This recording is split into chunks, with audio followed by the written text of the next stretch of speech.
أعوذ بالله من الشيطان الرجيم بسم الله الرحمن الرحيم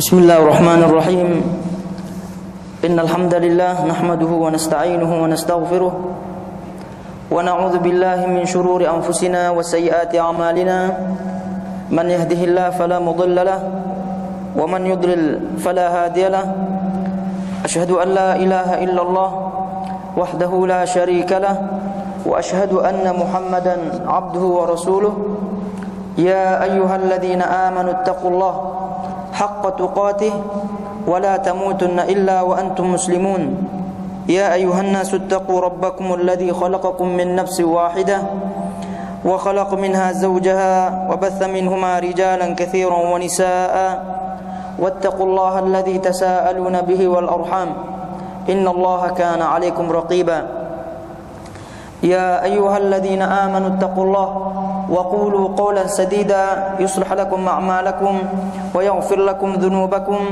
ومن يطع الله ورسوله فقد فاز فوزا عظيما أما بعد فإن أصدق الحديث كتاب الله وخير الهدى هدى النبي صلى الله عليه وسلم وشر الأمور محدثاتها فإن كل محدثة بدعة وكل بدعة ضلالة وكل ضلالة في النار.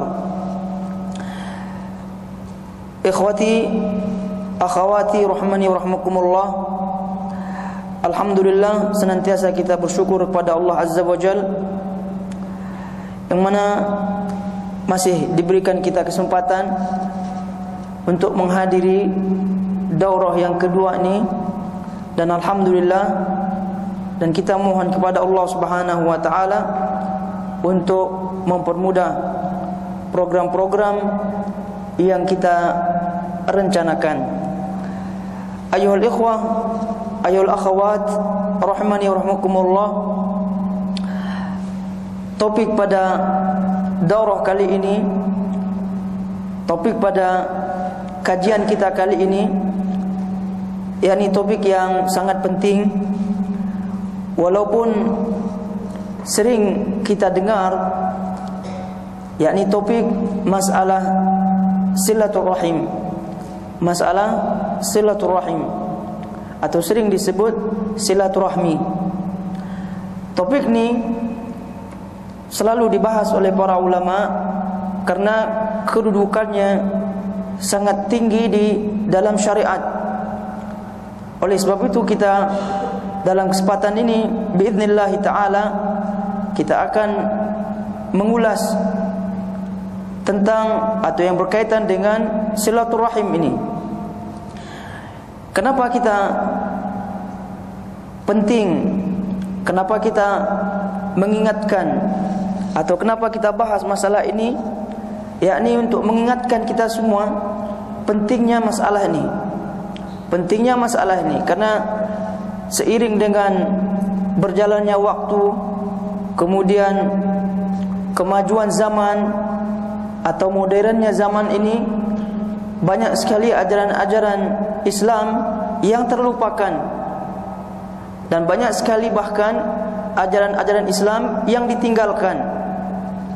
Karena ini memang isyarat dari Rasulullah sallallahu alaihi wasallam, yakni hadis yang diriwayatkan oleh Imam Al-Bukhari dari sahabat Anas bin Malik radhiyallahu taala anhu. Nabi alaihi salatu wasallam menyebutkan, la ya'ti 'alaikum zamanun illa alladhi ba'dahu syarrun minhu hatta talqaw rabbakum. Tidaklah datang suatu masa zaman kecuali yang setelahnya, yakni zaman setelahnya lebih buruk dari yang sebelumnya, sampai kalian bertemu dengan Rabb kalian. Ini bukan berarti, yakni isyarat ini bukan berarti pembenaran, yakni kita dibenarkan berbuat buruk, tidak. Tapi isyarat yang menunjukkan kita harus waspada. Kita harus waspada bahwasanya setelah qurun al-mufaddalah, setelah zaman-zaman yang terbaik, yakni Nabi alaihi salatu wasallam, tentu dah kita dengar hadis yang berkaitan dengan khairun nas qarni, thumma alladhina yalunahum, thumma alladhina yalunahum. Yakni sebaik-baik generasi adalah generasiku, kemudian setelahnya kata Nabi alaihi salatu wasallam. Jadi sudah ada isyarat dari Nabi alaihi salatu wasallam untuk kita waspada dari fitnah-fitnah yang ada. Karena fitnah-fitnah yang ada ini ka qita'il lailil muzlim, diibaratkan oleh Nabi alaihi salatu wasallam ibarat potongan-potongan malam yang gelap gulita. Jadi dari sini ayuhal ikhwah rahmani rahimakumullah, kita ingin mengangkat topik ini untuk mengingatkan kembali diri kita sendiri. Karena banyak fenomena atau kenyataan-kenyataan yang kita dapatkan, yang kita dengar, yang sahih ceritanya, dan itu tidak sedikit.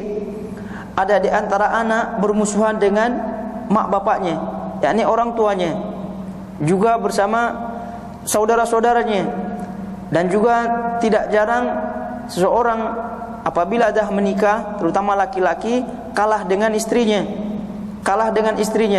Maknanya dia mengutamakan istrinya, lalu silaturahim terputus karena mungkin ada yakni masalah-masalah clash istrinya dengan keluarga suaminya, sehingga sang istri berusaha untuk mempengaruhi suaminya agar tidak menjalin hubungan silaturahim dengan keluarga suaminya. Dan bahkan ada di antara istri-istri yang tidak suka mertuanya, dan ini waliyadzubillah sangat berpengaruh buruk pada suami. Tapi insyaallah taala apabila suami itu faham din dan faham kedudukan silaturahim ini, maka insyaallah taala biiznillah dia tidak akan terpengaruh oleh pengaruh-pengaruh buruk baik dari istrinya maupun orang lain. Oleh sebab itu tanggung jawab kita sebagai seorang suami untuk mengajarkan keluarga kita, anak-anak kita, istri kita akan pentingnya silaturahim ini. Akan pentingnya silaturahim, yakni menjalin tali hubungan antara keluarga si suami dan juga keluarga istri.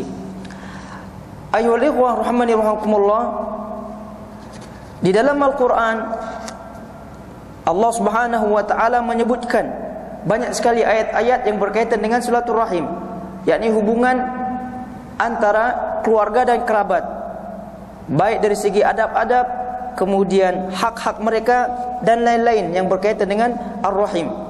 Di antaranya firman Allah Subhanahu wa taala dalam surah An-Nisa ayat 1, wattaqullah alladzi tasaaluna bihi wal arham, dan bertakwalah kepada Allah Subhanahu wa taala yang dengan mempergunakan namanya kamu saling meminta satu sama lain.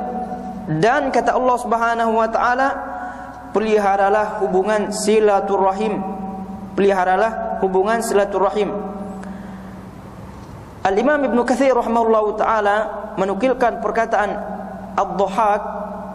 Kata Ad-Dhahhak rahimahullahu taala menyebutkan makna ayat ini, yakni wattaqullaha alladzi tasaaluna bihi wal arham. Kata beliau, bertakwalah kalian kepada Allah dan berhati-hatilah dari memutuskan tali silaturahim, tapi berbuat baiklah kepada keluarga dan sambunglah tali silaturahim. Ini disebut oleh Ibnu Katsir rahimahullahu taala berkaitan dengan ayat ini. Kemudian ayat yang lain berkaitan dengan silaturahim, firman Allah Subhanahu wa taala, fahal asaitum in tawallaitum an tufsidu fil ardi wa tuqatti'u arhamakum. Ini dalam surah Muhammad ayat 22. Maka apakah kiranya jika kamu berkuasa, kamu akan membuat kerusakan di muka bumi dan memutuskan hubungan kekeluargaan, wa tuqatti'u arhamakum, dan kalian memutuskan hubungan rahim, arhamakum, yakni hubungan kekeluargaan.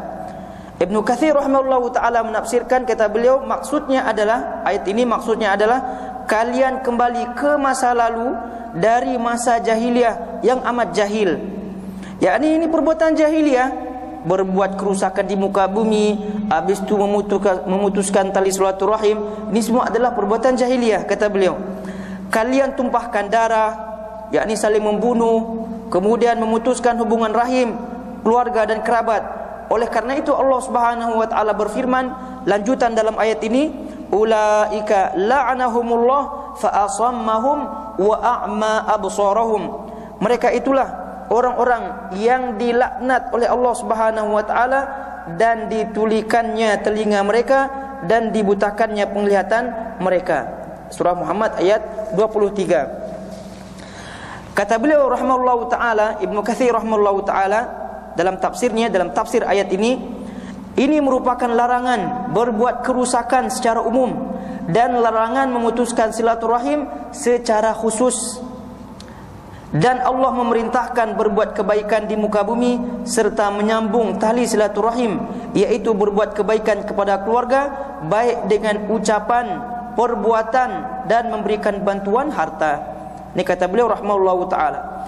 Yakni berbuat ifsad, berbuat kerusakan di muka bumi, tidak hanya langsung berbuat rusak misalnya di tempat-tempat umum, tidak.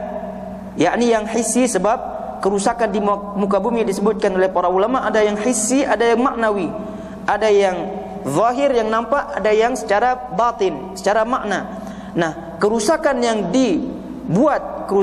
dibuat oleh yakni memutuskan silaturahim, kerusakan di muka bumi yang dibuat atau dampak kerusakan di muka bumi yang dihasilkan oleh memutuskan tali silaturahim adalah kerusakan maknawi.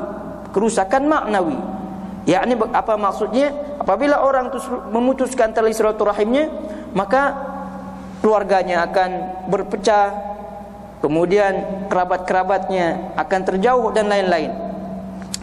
Taib. Banyak sekali ayat-ayat yang Allah Subhanahu wa taala sebutkan di dalam Al-Qur'an berkaitan dengan silaturahim ini. Dan boleh dilihat di makalah yang kita berikan. Taib. Ayol ikhwah rahmani rahimakumullah. Jadi silaturahim sering kita dengar, dan sepintas ayat tadi kita dah faham bahwasanya Allah Subhanahu wa taala memerintahkan silaturahim ini, dan nanti insyaallah taala lebih jelasnya kita akan sebutkan penjelasannya pada penjelasan berikutnya. Sekarang kita masuki yakni makna silaturahim itu sendiri. Makna silaturahim itu sendiri. Jadi disebut silaturahim atau dibaca silaturahmi. Kalau bahasa kita silaturahmi. Kenapa silaturahmi? Karena silatu mudhaf, ar-rahmi mudhafun ilaih. Jadi dia kasrah. Jadi tidak salah orang sebut silaturahmi. Tapi kalau mau diwakafkan, wakaf diberhentikan di mimnya, berarti silaturahim gitu. Tapi kalau mau membaca dengan harokatnya, maka silatu ar-rahmi. Taib. Kalimat atau kata silaturahim terdiri dari dua kata, yaitu silah dan rahim. Karena ini bentuk idhafah. Dan kita tahu yang belajar bahasa Arab, idhafah itu terdiri daripada mudhaf dan mudhaf ilaih. Maka mudhafnya di sini adalah silah dan mudhaf ilaihnya adalah rahim. Jadi silah maknanya disebut oleh ahli bahasa dalam kamusnya, di antaranya disebutkan dalam Majma' Al-Lughah Al-Arabiyyah, disebutkan dalam kamus Majma' Al-Lughah Al-Arabiyyah, dari segi bahasa silah bermakna menyambung sesuatu. Wasala asy-syai', menyambung sesuatu. Apa maknanya dalam segi bahasa? Bisa bermakna memeluk, mengumpulkan. Dan yang dimaksud dengan menyambung rahimnya, masih dalam kitab yang sama, adalah berbuat baik kepada semua orang yang dekat kepadanya dari keturunan maupun besan. Kita sebut besan, yakni kerabat dari pihak istri, serta menyayangi, lemah lembut dan memperhatikan keadaan mereka. Ini makna silah secara bahasa. Yang kita singkatnya adalah menyambung. Tapi secara rinci, secara bahasa Arab disebutkan maknanya tadi. Silah juga bermakna, masih dalam kitab yang sama, silah juga bermakna pemberian, kemudian hadiah dan bekal. Itu juga makna bahasanya, makna silah. Jadi bukan hanya yakni terhenti atau bukan hanya pada makna bersambung, tidak, tapi juga bisa bermakna pemberian, kemudian hadiah dan bekal. Terus itu silah, itu makna silah yang ringkasnya kita sebut menyambung, tapi makna luasnya secara bahasa tadi kita sebutkan pemberian, hadiah dan bekal. Kemudian kita pindah ke mudhaf ilaihnya, yakni pada kata rahim. Pada kata rahim disebutkan dalam kamus Mu'jam Al-Wasit, disebutkan maknanya adalah, dan rahim dari segi bahasa bermakna, ya, disebut dalam kitab yakni kamus Al-Wasit, yakni bermakna kekerabatan dan sebab-sebabnya. Kekerabatan dan sebab-sebabnya. Kata rahim ini bisa dipakai untuk mudzakkar, bisa dipakai untuk muannats. Rahim, rahimun. Ini masuk kepada mudzakkar yakni laki-laki, muannats yakni perempuan. Walaupun tidak ada tak marbutohnya di situ, tapi ahli bahasa menyebutkan rahim ini masuk ke dalam mudzakkar dan juga masuk ke dalam muannats. Berarti disebut hadza rahimun, hadhihi rahimun. Gitu maksudnya. Baik, jamaknya, bentuk jamaknya, jamak yakni plural. Bentuk kata tiga plural dari kata rahim ini arham, arhamun, arhamun. Banyak disebut dalam nas-nas yang ada, baik itu rahim atau arham. Berarti kalau rahim satu, rahimani dua, rahim, arham tiga, yakni pluralnya. Baik, itu jamaknya.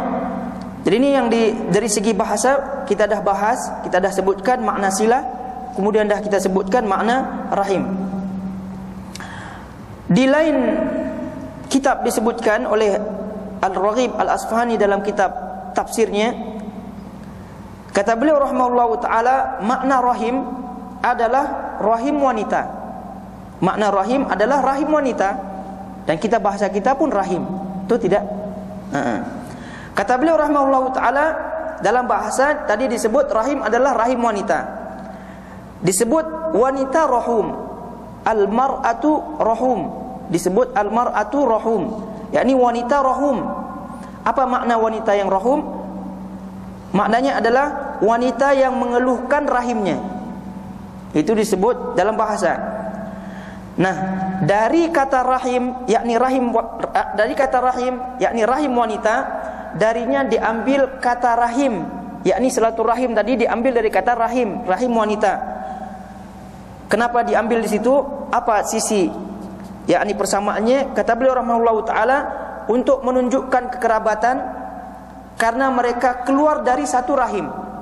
Karena mereka keluar dari satu rahim, yakni rahim perempuan, yakni rahim wanita.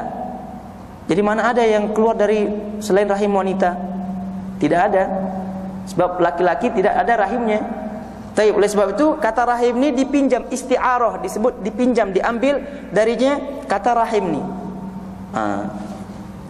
Nyambung tidak nih? Taib. Jadi itu dari segi bahasa, dari segi bahasa makna silah, kemudian dari segi bahasa makna rahim. Dari mana diambil kata tersebut, kenapa diambil, tadi dah kita sebutkan. Kemudian makna silaturahim secara menyeluruh, tadi kita dah artikan, kita dah sebutkan maknanya. Rahim kata per kata, dari mudhafnya kemudian mudhaf ilaih. Nah, sekarang silaturahim. Apa makna silaturahim ini? Disebutkan oleh Imam Nawawi rahimahullahu taala secara istilah makna silaturahim adalah berbuat baik kepada keluarga sesuai dengan keadaan dia dan keluarganya. Sesuai dengan keadaan dia yang menyambung silaturahim dan keadaan keluarganya yang akan disambung. Dan nanti kita akan sebutkan berkaitan dengan hukum-hukumnya, kemudian bagaimana cara menyambung. Jadi berbuat baik kepada keluarga sesuai dengan keadaan, baik keadaan dia yang akan menyambung, kemudian keadaan dia, keadaan keluarganya yang akan disambung. Yakni kata beliau rahimahullahu taala, kadang dengan harta, yakni ada keluarganya yang miskin misalnya, yang miskin. Nah, cara menyambungnya dengan harta. Kata beliau rahimahullah taala dengan bantuan ya, mungkin dia perlu bantuan tenaga, perlu bantuan hukum dan sebagainya. Kadang kata beliau dengan ziarah, bisa juga dengan ziarah, tidak mesti dengan harta, tidak mesti dengan bantuan, kadang juga dengan ziarah.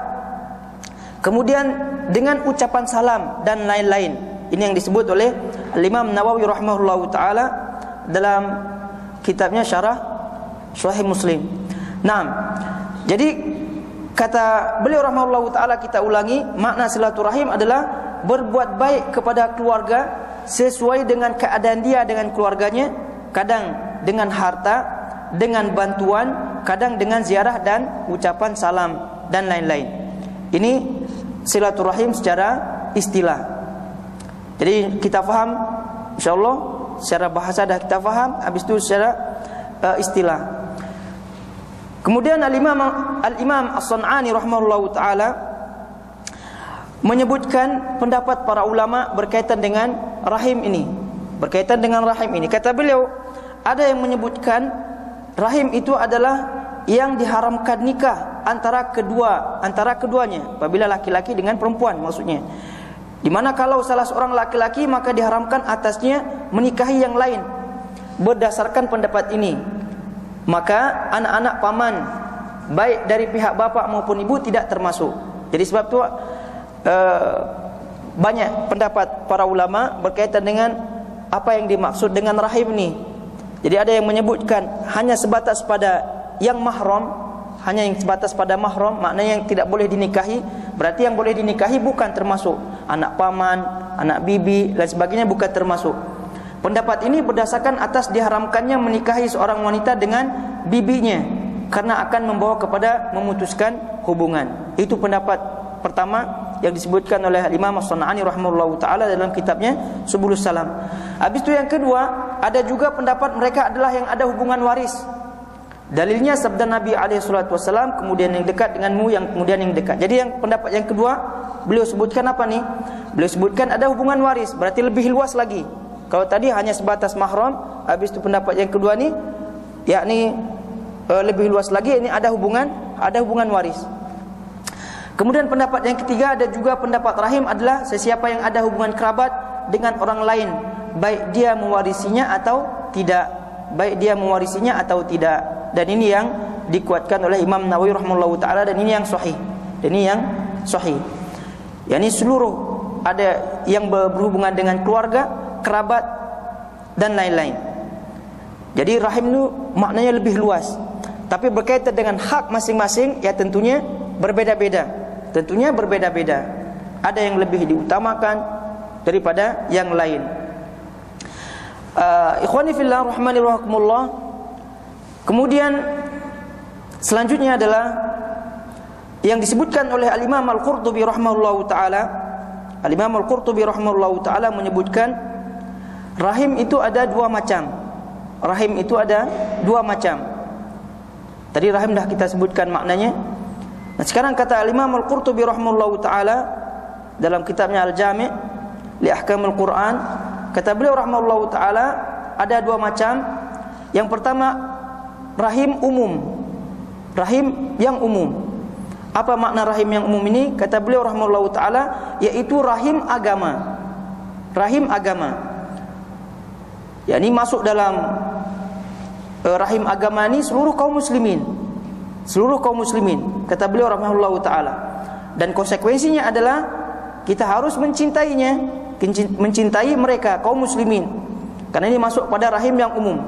Menolongnya, menasihatinya, membantu, berlaku adil di antara mereka, serta memberikan hak-hak wajib mereka, seperti mengobati yang sakit, kemudian hak mereka yang sudah meninggal dengan memandikan, mensolati, menguburkan dan lain-lain.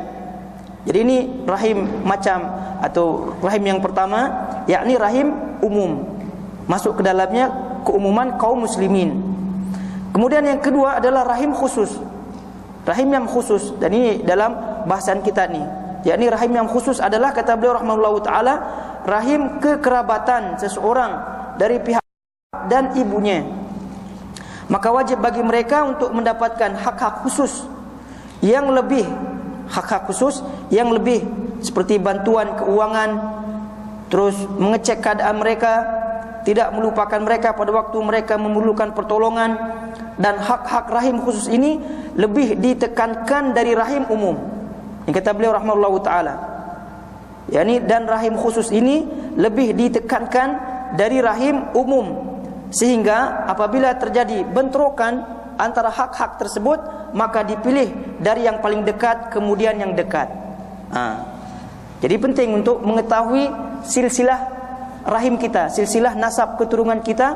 Jadi ketika ada terjadi kita misalnya pusing gitu untuk menentukan siapa yang lebih berhak dengan bantuan kita, maka kita tahu mana yang kita lebih dahulukan.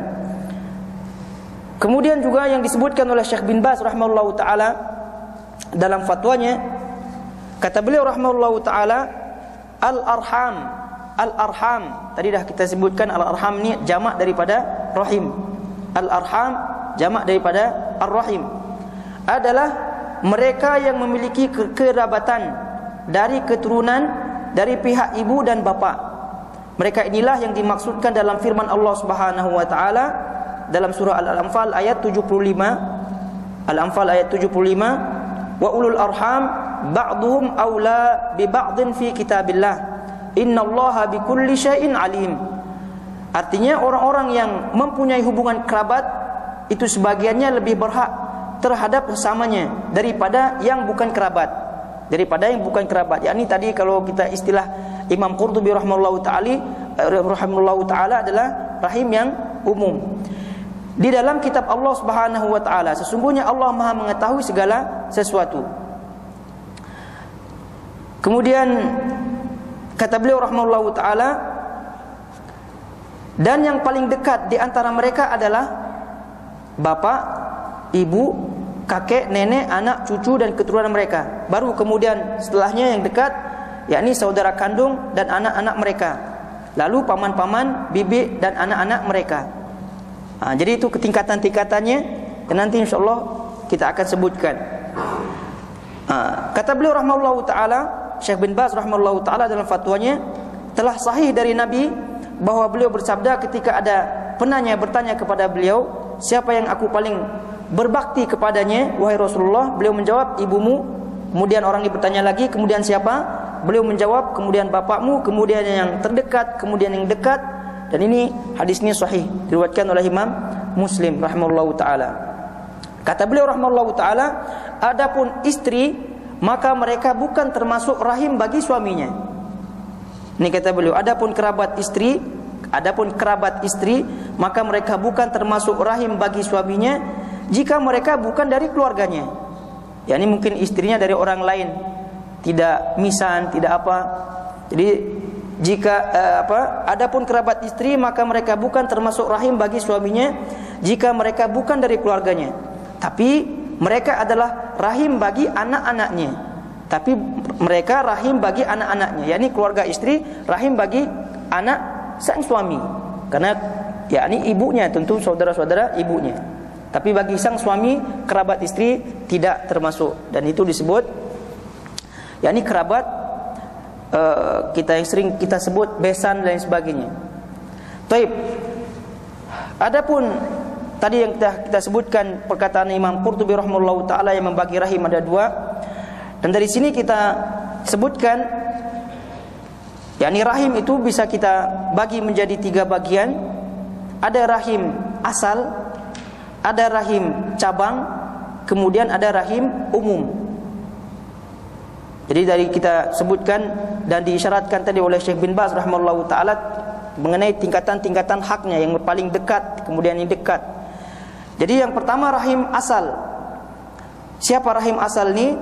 Rahim asal adalah kedua ibu bapa dan kekerabatan yang bersambung dan keduanya, dan kekerabatan yang bersambung dengan keduanya, seperti kakek kemudian ke atas, kakek kemudian apa lagi namanya, cicit setelah kakek itu apa namanya, yang ke atas, itu namanya rahim asal. Jadi faham insyaallah, rahim asal ni bapak kemudian ke atas. Terus rahim yang kedua adalah rahim cabang. Mereka adalah adalah anak, cucu dan yang ke bawah. Anak, cucu dan yang ke bawah. Nah, terus selanjutnya yang rahim yang ketiga, rahim umum. Dan tadi dah kita sebutkan, yakni seluruh kaum muslimin, seluruh kaum muslimin. Yani Allah Subhanahu wa taala berfirman, wal mu'minun wal mu'minat ba'dhum aula bi ba'd. Dan orang-orang yang beriman, laki-laki dan perempuan, sebagian mereka adalah menjadi penolong bagi sebagian yang lain. Kemudian juga dalam hadis yang diriwayatkan oleh Imam Muslim, Nabi alaihi salatu wasallam menyebutkan dari hadis Abu Dzar radhiyallahu taala anhu, Rasulullah SAW menyatakan, innakum sataftahuna Misr wa hiya ardun yusamma fiha qararit, yusamma fiha qirat, fa idza fatahtumuha fa ahsinu ila ahliha fa inna laha dhimmatun wa rahima, au qala dhimmatun wa sihra. Dan dari Abu Dzar radhiyallahu taala anhu, dia berkata bahwasanya Rasulullah SAW bersabda, sesungguhnya kalian akan membuka kota Mesir, dan dia merupakan daerah yang disebut qirat. Apa yang maknanya? Disebut oleh para ulama, maknanya adalah mereka ini mempunyai perangai yang buruk dan ucapan yang kotor. Kata Rasulullah SAW, jika kalian membukanya, maka berbuat baiklah kepada penduduknya, karena mereka memiliki jaminan dan kekerabatan. Atau dalam riwayat disebut jaminan dan kekerabatan. Jadi para ulama menyebutkan, kenapa Nabi SAW menyebutkan ada hubungan kerabat, ada hubungan rahim dengan ahli Mesir. Kata para ulama, karena dilihat dari Ismail, dilihat daripada Ismail, ibu daripada Ismail yakni Hajar dari Mesir. Ini disebut rahim. Kemudian disebut kerabat. Taib. Kenapa? Karena Maria, ibu daripada Ibrahim, putra Rasulullah SAW dari Mesir. Jadi kedua-duanya dari Mesir. Sehingga kata Nabi SAW, berbuat baiklah kepada mereka. Jadi ini sebagai dalil bahwasanya ada rahim umum, ada rahim yang umum. Jadi rahim umum ini berlaku untuk seluruh kaum muslimin, dan hak-haknya pun ada pembahasan yang lain yang dikenal dengan ukhuwah Islamiyah, di mana mereka memiliki hak-hak. Innamal mu'minuna ikhwah fa aslihu baina akhawaykum. Orang-orang beriman itu sesungguhnya bersaudara, dalam surah Al-Hujurat ayat 10. Kemudian Al-Qurtubi rahimahullahu taala menyebutkan dalam tafsirnya, kata beliau rahimahullahu taala, maksudnya adalah persaudaraan dalam agama serta jaminannya, bukan dari sisi keturunan, bukan dari sisi keturunan, kata beliau. Oleh karena itu disebutkan persaudaraan agama lebih kokoh dari persaudaraan keturunan, karena persaudaraan keturunan terputus dengan berbedanya agama, dan persaudaraan agama tidak terputus dengan perbedaan keturunan. Ini kata beliau rahimahullahu taala dalam menafsirkan ayat surah Al-Hujurat ayat 10 ini. Taib. Ayolah warahmani rahimakumullah. Sekarang ni kita pindah kepada hukum silaturahim. Sudah kita sebutkan tadi maknanya, kemudian perkataan para ulama berkaitan dengan itu, kemudian bagian-bagiannya. Sekarang ini hukum silaturahim. Jadi dari ulasan-ulasan tadi, dari nukilan-nukilan, baik dari yakni ayat-ayat, kemudian juga hadis Nabi SAW, kemudian perkataan para ulama, kita mengetahui bahwasanya Allah Subhanahu wa taala benar-benar memerintahkan, benar-benar memerintahkan silaturahim ni. Maka hukumnya wajib. Di Nabi SAW dalam hadis yang diriwayatkan oleh Imam Muslim, Nabi SAW menyebutkan, ar-rahimu mu'allaqatun bil arsh, taqul man wasalani wasalahu Allah, wa man qata'ani qata'ahu Allah. Rahim bergantung di arsh, seraya berkata, barang siapa yang menyambung hubunganku, niscaya Allah menyambungnya, dan barang siapa yang memutuskan aku, niscaya Allah memutuskan hubungan dengannya. Kemudian ini dipertegas lagi oleh Al-Qadhi Iyad rahimahullahu taala, dan perkataan beliau dinukilkan oleh Al-Imam Muslim dalam syarah Sahih Muslim. Kata Al-Qadhi Iyad rahimahullahu taala, tidak ada khilaf di kalangan para ulama bahwa hukum silaturahim secara umum adalah wajib. Hukum silaturahim secara umum adalah wajib dan memutuskannya merupakan maksiat yang besar. Hadis-hadis dalam bab ini adalah sebagai dalilnya. Dan hadis-hadis dalam yakni menyatakan tentang hubungan silaturahim ini. Namun kata beliau rahimahullahu taala, menyambungnya memiliki derajat yang bertingkat-tingkat. Sebagaimana sebagiannya lebih tinggi dari yang lainnya. Ya, tergantung kerabat seseorang dan tergantung hajat seseorang. Jadi ini bertingkat-tingkat menyambungnya, tapi hukumnya secara umum kata beliau rahimahullahu taala wajib. Tapi menyambungnya, praktiknya memiliki derajat yang bertingkat-tingkat. Sebagiannya lebih tinggi dari yang lain. Dan yang paling bawah kata beliau rahimahullahu taala adalah meninggalkan saling boikot, yakni tidak berbicara dan sebagainya. Dan menyambungnya dengan perkataan walau dengan ucapan salam. Ini yang paling rendah tingkatannya. Ya, kalau bisa membantu dia senantiasa yakni memikirkan keadaannya, kemudian memberikan santunan tetap dan lain sebagainya. Tapi yang paling rendah kata beliau ni. Dan juga kata beliau rahimahullahu taala berbeda bergantung kemampuan dan keperluan. Ada yang hukumnya wajib, ada yang mustahab, ada yang sunnah. Sekiranya dia menyambung sebagian dan tidak sampai pada tujuan, maka tidak dinamakan memutuskan.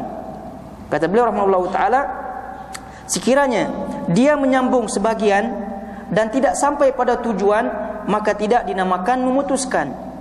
Yang ini banyak keperluan saudaranya ni, tapi dia hanya maksudnya tidak memberikan bantuan secara utuh, padahal dia mampu, tapi sebagian yang dia berikan. Ini kata beliau rahimahullahu taala tidak dinamakan memutuskan,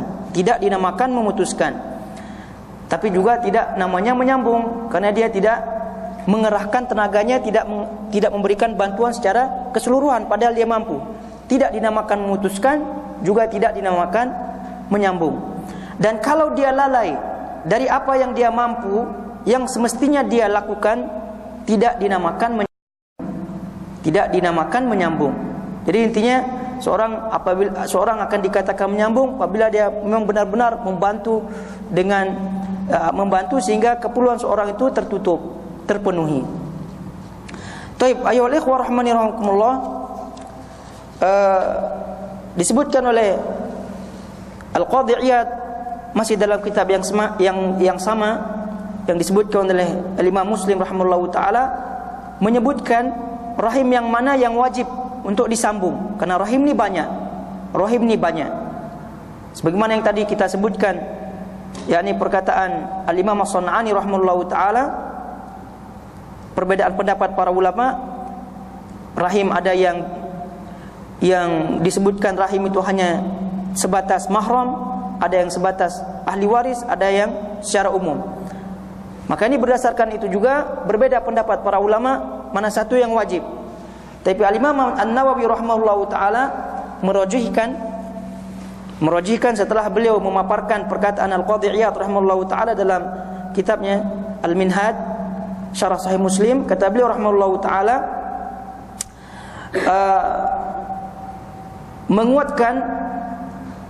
mengatakan seluruh rahim dari keluarga dan kerabat.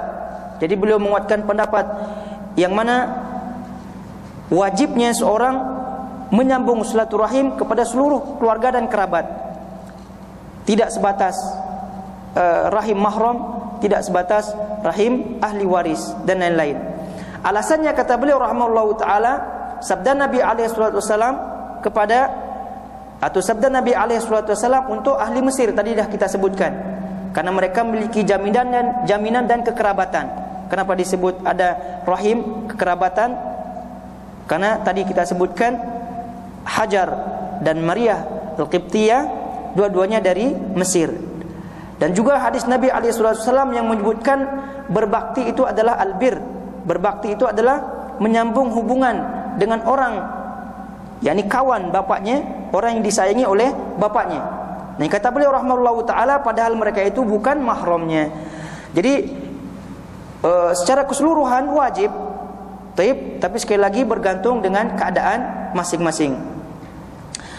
Kemudian ayyuhal ikhwah rahimani rahimakumullah, sehubungan dengan bagaimana kita menyambung tali silaturahim, dengan apa kita menyambungnya. Tadi pun kita disebutkan atau kita dah bacakan perkataan para ulama yang berkaitan dengan itu. Tapi lebih khusus lagi kita akan bacakan perkataan Ibnu Abi Jamrah yang dinukilkan oleh Al-Hafidz Ibnu Hajar rahimahullahu taala dalam Fathul Bari rahimahullahu taala. Ibnu Abi Jamrah menyebutkan silaturahim itu bisa dengan harta. Berarti ini maknanya kita menyambung silaturahim dengan harta, bisa dengan harta. Kemudian juga dengan bantuan yang diperlukan. Kemudian dengan menjauhkannya dari mudarat. Juga dengan berseri-seri, wajah yang berseri-seri. Juga dengan berdoa. Dan ini kata beliau rahimahullahu taala, silaturahim yang jenis semacam ini, baik itu dengan harta, bantuan, doa, wajah yang berseri-seri, ini kata beliau rahimahullahu taala terus berlanjut karena ini hak mereka. Jika mereka ahli rahimnya, yakni keluarganya, orang-orang yang istiqomah dalam agama, yakni dikeluarkan daripada istiqomah dalam agama, dikeluarkan daripadanya murtad misalnya, atau dikeluarkan daripadanya ahli maksiat. Sebab ada di antara keluarga kita misalnya yang ahli maksiat misalnya. Maka dalam hal ini kata beliau rahimahullahu taala, tapi jika mereka kafir atau ahli maksiat, maka memutuskannya karena Allah. Jadi kita tidak memutuskan begitu saja hubungan karena memang sentimen pribadi, tidak, tapi ini karena Allah Subhanahu wa taala. Caranya apa? Caranya bagaimana? Dengan mengerahkan usaha dalam menasihatinya, yakni kita menasihati. Walaupun mungkin jarang kita ziarah karena dia maksiat. Kalau kita datang ke rumahnya misalnya, habis misalnya musik-musik disetel di situ, habis itu juga maksiat-maksiat yang lain. Kalau kita ziarah susah untuk kita redam itu semua. Tapi ada cara lain, yakni menasihatinya. Nah, menasihati ini juga termasuk cara untuk bersilaturahim kepada mereka-mereka yang bermaksiat. Kemudian kata beliau rahimahullahu taala memberitahukan mereka bahwasanya jika terus-menerus berbuat maksiat, maka ini akan mencegah mereka dari jalan yang lurus. Terus kata beliau rahimahullahu taala, walaupun demikian, kewajiban menyambung silaturahim, walaupun misalnya dia bermaksiat, habis itu banyak hal-hal yang dia syariat yang dia langgar, kata beliau rahimahullahu taala, walaupun demikian,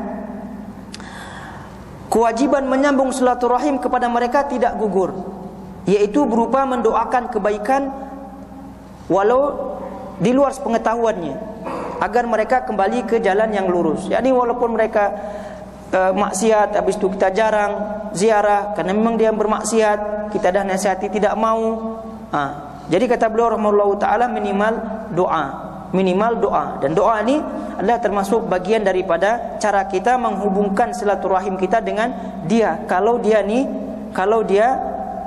yakni ahli maksiat dan lain-lain.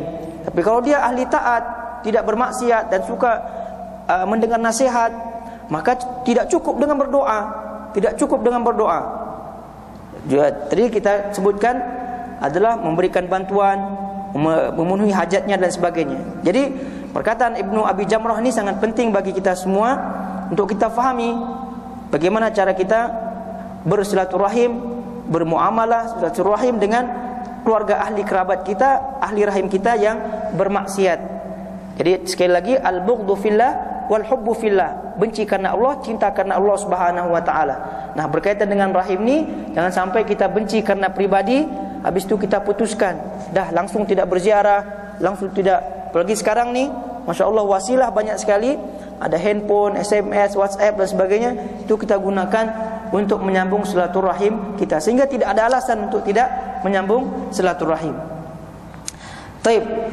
Jadi seperti yang disebutkan tadi oleh Imam Nawawi rahimahullahu taala di awal tadi, silaturahim yakni berbuat baik kepada keluarga sesuai dengan keadaan dia dan keluarganya. Tadi dah kita sebutkan, kadang dengan harta, dengan bantuan, kadang dengan ziarah dan ucapan salam. Ini kata beliau rahimahullahu taala. Sebab itu ikhwani fillah rahimani rahimakumullah, ini penting Jadi untuk kita ketahui rahim-rahim kita, keluarga-keluarga kita, keturunan-keturunan kita, dan nanti insyaallah taala kita akan sebutkan sebab-sebab, kiat-kiat untuk terjalinnya tali silaturahim kita. Terus yang penting juga kita sebutkan adalah berkaitan dengan sabda Nabi alaihi salatu wasallam. Nabi alaihi salatu wasallam menyebutkan, laisal wasil bil mukafi, walakinnal wasil alladhi idza quti'at rahimuhu wasalaha. Orang yang menyambung tali silaturahim bukanlah orang yang membalas jasa, akan tapi orang yang menyambung tali silaturahim adalah apabila diputuskan hubungannya, adalah yang apabila diputuskan hubungannya maka ia menyambungnya. Dari sini diketahui banyak pemahaman yang salah, yakni keliru dalam memahami silaturahim ni. Jadi silaturahim ni bukan semata-mata balas budi, bukan semata-mata balas budi. Jadi sekali lagi, pemahaman berupa balas budi, semata-mata balas budi, yakni balas budi, balas jasa apabila rahimnya, apabila keluarganya berbuat baik, maka baru dia berbuat baik misalnya. Apabila keluarganya menolongnya, baru dia menolong. Maka ini disebut balas budi, balas jasa. Apakah disebut menyambung silaturahim apa tidak? Menurut Nabi alaihi salatu wasallam tidak. Maka itu istilahnya adalah mukafi, yakni balas jasa, balas budi. Oleh sebab itu ikhwani fillah rahimani rahimakumullah, berkaitan dengan silaturahim ini, manusia atau orang-orang dibagi menjadi tiga kelompok. Yang pertama, ada yang disebut wasil. Wasil, apa yang dimaksud dengan wasil? Adalah orang-orang yang menyambung. Wasil maknanya orang yang menyambung, yaitu orang yang berbuat baik kepada kerabat. Orang yang berbuat baik kepada kerabat. Ya, sesuai dengan tadi makna istilah yang disebutkan oleh Imam Nawawi rahimahullahu taala. Ini yang pertama disebut wasil. Maka ini kalau dah wasil ni, kalau yaitu orang yang berbuat baik kepada kerabat, maka sekali lagi yang pertama ni disebut apa ni? Wasil. Habis itu yang kedua qati, yakni yang memutuskan. Memutuskan, apa makna memutuskan? Yaitu orang yang menyakiti kerabat. Orang yang menyakiti kerabat. Jadi yang pertama disebut tadi, kelompok yang pertama ada yang wasil, ada yang memang disebut menyambung, yaitu memang dia berbuat baik kepada keluarganya, kepada rahimnya. Habis itu yang kedua qati, yakni orang yang memutuskan, yaitu orang yang menyakiti kerabat. Nah, yang ketiga ni datang, tidak wasil dan tidak qati. Ini yang ketiga ni. Jadi kalau tadi yang pertama wasil, menyambung, caranya bagaimana? Memang dia berbuat baik, berusaha gitu, menolong, membantu dan sebagainya, tanpa pamrih gitu. Itu wasil. Qati, nah udah qati jelas, menyakiti kerabat. Kemudian yang ketiga disebut tidak wasil dan tidak qati. Disebut menyambung tidak, disebut memutuskan juga tidak. Nah, ini yang disebut oleh Nabi alaihi wasallam mukafi. Yakni hanya sekedar balas jasa. Hanya sekedar balas jasa. Taib, walaupun dia derajatnya lebih ringan, taib, lebih atas derajatnya daripada qati, tapi tetap ni bukan jadi rujukan kita. Jadi yang kita ikuti adalah orang-orang yang menyambung atau yang wasil. Jadi sebaik-baik kelompok di atas tentunya adalah wasil. Taib, karena Nabi alaihi salatu wasallam menyebutkan tadi, menyebutkan dalam hadisnya yang dikeluarkan oleh hadis daripada sahabat Amr, yang dikeluarkan oleh Amr bin Simak, dari hadis Ali, sahabat Ali radhiyallahu taala anhu, dan hadis ini disahihkan oleh Syekh Albani rahimahullahu taala dalam silsilah sahihah. Kata Nabi alaihi salatu wasallam, sambunglah orang yang memutuskanmu dan berbuat baiklah kepada orang yang menyakitimu. Ini kata Nabi alaihi salatu wasallam, sambunglah orang yang memutuskanmu dan berbuat baiklah kepada orang yang menyakitimu. Nih. Jadi yang tentu yang paling baik adalah wasil, yakni orang yang menyambung, berusaha gitu, walaupun dia disakiti, walaupun dia tidak dibantu dan sebagainya. Dan juga hadis Nabi alaihi wasallam ketika ada seorang yang mengeluh kepada Nabi alaihi wasallam, keluhannya apa? Keluhannya orang ni yaitu orang ni menyambung silaturahim. Bagaimana menyambung silaturahim orang ni? Kata dia, aku memiliki kerabat. Kata beliau, aku memiliki kerabat, aku menyambung hubungan dengan mereka, tapi mereka putuskan. Ni keluhan orang ni. Aku berbuat baik, tapi mereka menyakitiku. Ni kata orang ni mengeluh. Terus kemudian aku bersabar, tapi mereka tetap menyakitiku. Nah, lalu Rasulullah SAW menyatakan, jika engkau benar-benar seperti yang kau katakan, maka seolah-olah engkau menaburkan bara panas di wajah mereka, dan senantiasa kemenangan dari Allah menyertaimu terhadap mereka selama engkau tetap seperti itu. Maknanya Nabi SAW mengisyaratkan, menasihati orang ni agar terus demikian, berbuat demikian dan tidak putus asa. Dan itulah orang yang terbaik, yakni disebut tadi wasil, orang yang menyambung silaturahim. Jadi khonifillah rahmani rahimakumullah. Jadi bahasan yang tadi mudah-mudahan difahami. Kemudian selanjutnya, salah satu sebab, dan nanti sebab-sebabnya banyak yang kita akan sebutkan, sebab-sebab untuk menjalin silaturahim atau kiat-kiat menjalin silaturahim, yakni yang awal sekali kita sebutkan, tapi nanti rinciannya kita akan sebutkan. Seperti yang disebutkan oleh Nabi SAW, yakni mengetahui nasab. Ini penting, mengetahui nasab. Nabi SAW menyatakan, ta'allamu min asabikum ma tasiluna bihi arhamakum, fa inna silatul rahim mahabbatun fil ahli, mithratun fil mal, mansa'atun fil athar. Kata beliau rahimahullah, kata sabda Nabi SAW, dan hadis ini diriwayatkan oleh Imam Tirmizi dan disahihkan oleh Syekh Albani rahimahullah taala. Kata beliau, Nabi SAW bersabda, ketahuilah nasab keturunan kalian yang dengannya tersambung rahim kalian, karena silaturahim menjadi penyebab kecintaan keluarga, bertambahnya harta dan panjang umur. Jadi yang menjadi inti di sini adalah, kata Nabi SAW, pelajarilah, ketahuilah, cari tahu nasab kalian, keturunan kalian. Ini kata Nabi SAW. Sebab ni sekarang dah banyak yang tidak tahu keturunannya, banyak. Jadi ini sengaja kita tekankan bahasan ni dan kita sebutkan agar dari majlis ini segera mencari tahu, gitu, rahim-rahimnya siapa. Hatta misalnya nanti kerabatnya, apalagi yang mereka dia yang ada di perkotaan, jangankan rahimnya, tetangganya itu pun nggak tahu dia.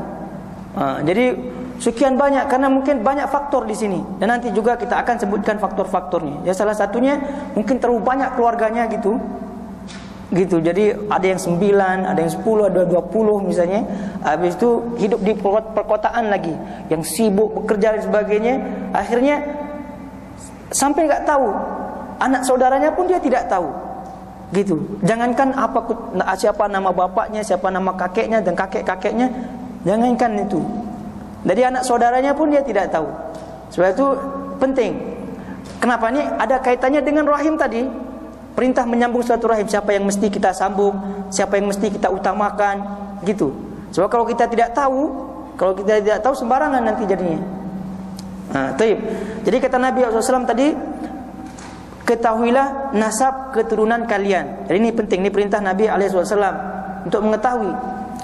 Dan dalam hal ini Ibnu Hazm rahimahullah taala dalam kitab Jamharatu Ansabil Arab, beliau sebutkan, dan panjang beliau sebutkan, kata beliau rahimahullah taala, berkaitan dengan ilmu nasab yang wajib diketahui. Ini kata beliau Ibnu Hazm rahimahullah taala, yang berkaitan dengan ilmu nasab yang wajib diketahui, yaitu mengetahui setiap orang yang memiliki hubungan rahim yang menjadi mahramnya dan sebagai ahli warisnya. Ini penting, sebab kalau kita tidak tahu, misalnya apalagi ketemu misalnya di luar negeri, misalnya dah nikah, ternyata mahramnya, kan susah juga. Ada juga yang terjadi demikian. Maka ini kata beliau rahimahullah taala, wajib untuk diketahui. Ini terus tadi yang menjadi mahramnya sebagai ahli warisnya, atau yang wajib disambung rahimnya, yang wajib diberikan nafkah, atau adanya akad di antara mereka, atau suatu hukum dan lain-lain. barang siapa yang jahil, ini kata beliau, barang siapa yang jahil terhadap perkara ini, dia telah menyanyiakan suatu kewajiban atas dirinya yang menjadi keharusan baginya dari agama. Jadi dia telah menyanyiakan kewajiban yang telah diwajibkan oleh agama. Ini karena dia tidak tahu keturunannya. Habis itu masalah rahim dan lain sebagainya dia pun tidak mengindahkan. Dan bahkan tadi kita sebutkan tidak jarang ada yang nikah dengan mahramnya karena dia tidak tahu. Taib. Juga di lain kitab disebutkan oleh Ibnu Hazm rahimahullahu taala, sesungguhnya pada pengetahuan nasab ada yang hukumnya fardu ain atas individu, ada yang fardu kifayah, ada juga yang mustahab. Ini kata beliau rahimahullahu taala. Tapi yang wajib tentunya yang harus kita ketahui yang mahram kita, keturunan yang berkaitan dengan mahram kita, itu yang sangat dituntut.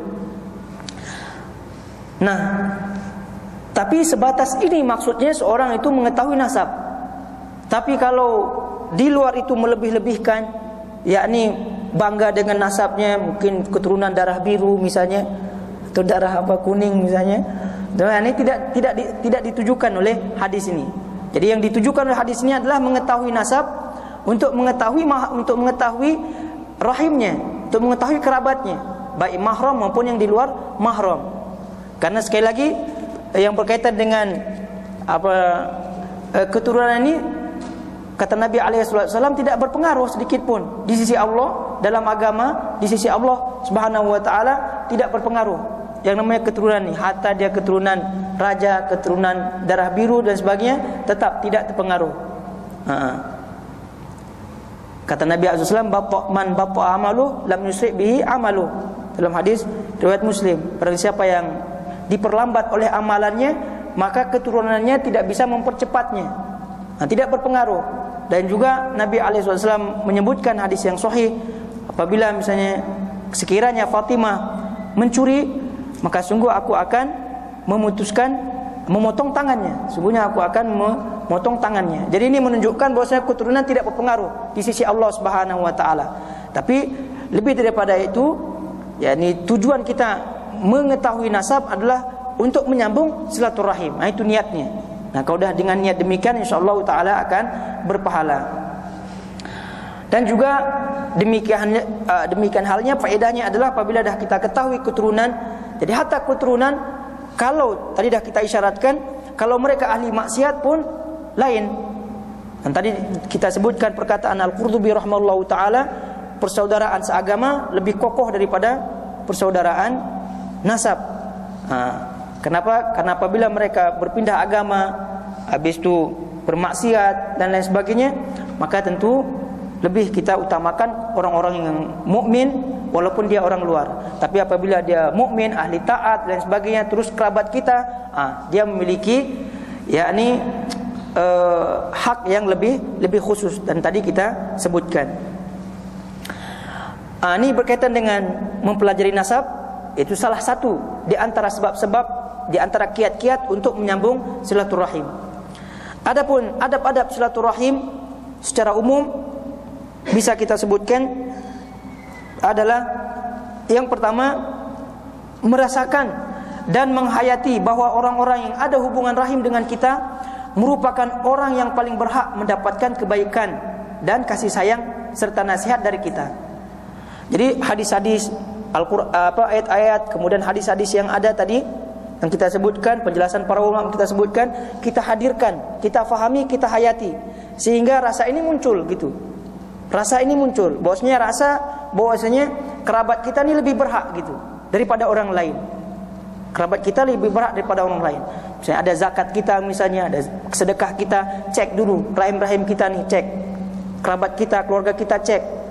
Ada tidak yang memerlukan gitu, baru pindah ke orang lain gitu maksudnya. Jadi hadirkan perasaan ini, hayati ya, dengan tentunya membaca ayat-ayat, kemudian hadis-hadis penjelasan ulama yang berkaitan dengan pentingnya silaturahim ini. yakni firman Allah Subhanahu wa taala dalam surah Al-Anfal tadi kita sebutkan ayat 75, wa ulul arhami ba'dhum aula bi ba'din fi kitabillah innallaha bikulli syai'in alim. Artinya orang-orang yang mempunyai hubungan kerabat itu sebagiannya lebih berhak terhadap sesamanya daripada yang bukan kerabat. Maksudnya di dalam kitab Allah Subhanahu wa taala, sesungguhnya Allah Maha mengetahui segala sesuatu. Itu salah satu adabnya. Kemudian selanjutnya adalah sabar atas kelakuan-kelakuan buruknya. Misalnya ada kata-katanya yang kadang-kadang menyakiti, yang maksudnya jangan kita terlalu sensitif maksudnya. Sabar. Kemudian selanjutnya sayang kepada yang lebih kecil umurnya, dan juga hormat kepada yang lebih besar, yang lebih tua. Dan semua ini ada dalilnya daripada yakni Al-Quran maupun Sunnah Nabi alaihissalatu wassalam. Terus yang selanjutnya, adab silaturahim yang berikutnya adalah bagi wanita yang walaupun ada hubungan rahim ya, yang bukan mahram, maka diingatkan salah satu adabnya adalah hendaknya selalu memelihara hijab. Memelihara hijab. Ya, kadang pergi ziarah gitu atau orang berziarah kepadanya, maka tetap kita memerintahkan dia untuk berhijab. Dan juga adab-adabnya meminta izin sebelum masuk rumah. Saya mau ziarah walaupun tu anak saudaranya misalnya atau rumah pamannya misalnya, tetap kita minta izin. Tetap kita minta izin sebelum masuk rumah. Baik, secara ringkas kita sebutkan, kemudian yakni merasa gembira dapat memberikan makanan dan bersedekah kepada sanak keluarga yang miskin. Jadi perasaan-perasaan semacam ini kita hadirkan. Kemudian juga menerima hadiah mereka. Habis itu juga menolong dan tidak meremehkan mereka. Juga adabnya, di antara adabnya adalah tidak berkhalwat dengan kerabat yang bukan mahram dan tidak juga bersalaman dengannya. Ini sudah ada hadis-hadisnya. Karena kalau sudah kita bukan mahram, maka itu ada batasan-batasannya.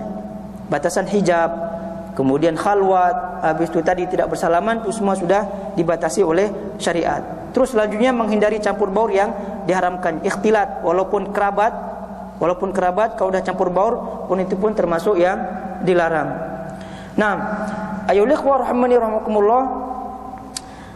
Sekarang kita akan sebutkan berkaitan dengan keutamaan silaturahim. Keutamaan silaturahim.